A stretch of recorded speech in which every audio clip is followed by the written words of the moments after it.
Greetings, it's Christine. I'm back with a new video, and today I have something really interesting to share with you people.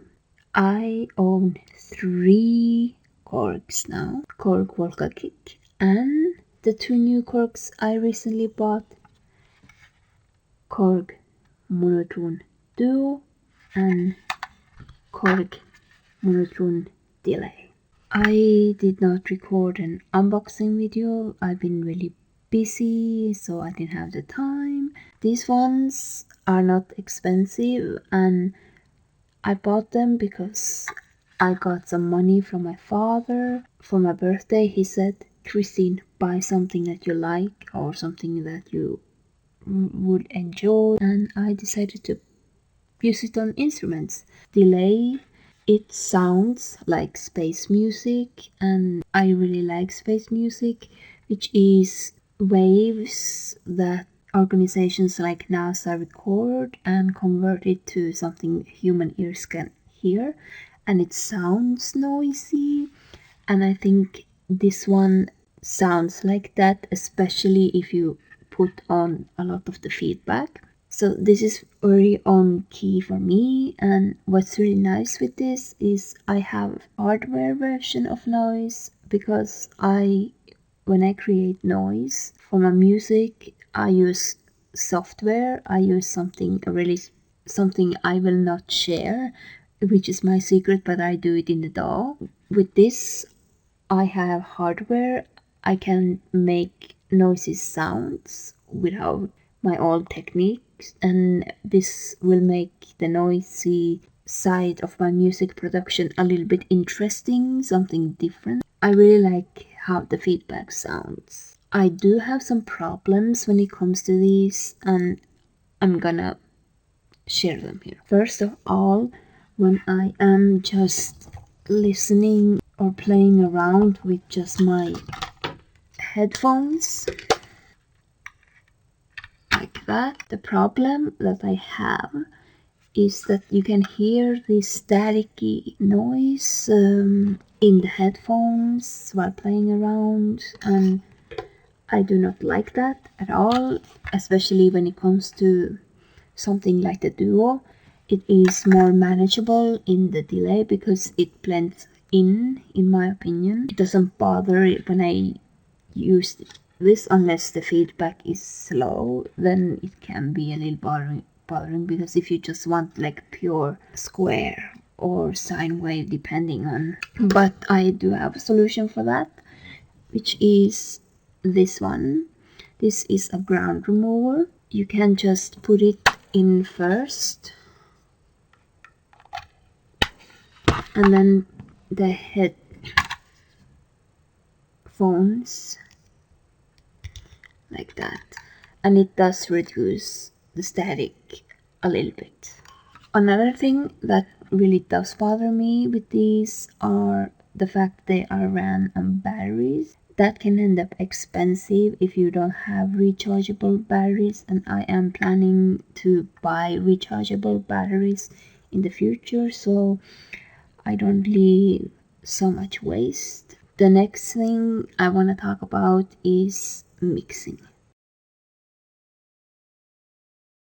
I had to record this video multiple times because of mixing issues. I was having issues with mixing the delay and the duo together.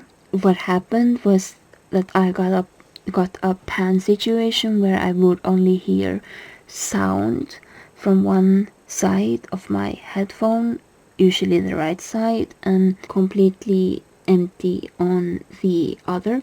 And this was what happened when I put on my original mixer, this one. But I have found a solution. At the time when I recorded jams, I had different solution, which involves the passive mixer by my volts. What I did was I connected the delay and the duo to this, and this one I would connect to my audio interface. That worked, and that's the display you will see in the jams. Tonight I've been working with the mixing process again, because I wanted to see how they work with my Volca kick. And because of all these cables, I was able to connect for example, the delay and the Volca kick to the big mixer and hear it well in my headphones. These ones are a Christmas gift, so yeah, I did not choose that brand myself.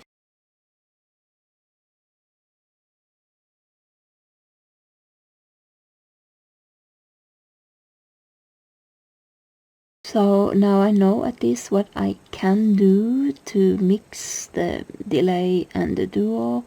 I felt so frustrated. The final part I want to talk about is actually syncing. You can sync them with other instruments by using jack cables. The first thing you have to do is put it one to the aux and another to the headphone. So the headphone ones are connected to headphones. This one will be the bass. You will have to put it into the headphone. So these two would now be synced together. So if you, for example, put off the car off, it will cut off for both. Personally, I am not that fond of it. I personally like working with a mixer, which means that I put separate things into the mixer, so none of these can affect each other. So for example, when I put the cutoff in the duo, the cutoff will not affect the delay. That's my preference. And if you want to connect the delay to, for example, the Volca kick, then you will only put the cable that you have on aux for the delay, you will put into the headphones for the kick, like that. This one would be the bass, and to be honest, it has to be that way, because otherwise you are not able to hear both of them in headphones. Well, that was my experience with this. What I really don't like with this method is, for example, the feedback would affect the vocal kick in a very negative way, something that makes it sound really badly. And obviously the rate too. So it affects the sound in a way that it's good to know, but it's not something I personally seek. I would rather have them separately in here. Now you will know how to sync at least the Volcas with the Monotrons. Just something I figure out how to do in the process of fixing the pan issue that I had. So thank you for watching. The next parts of these videos are the jams. Hope you enjoy those, and see you in my next video. Bye!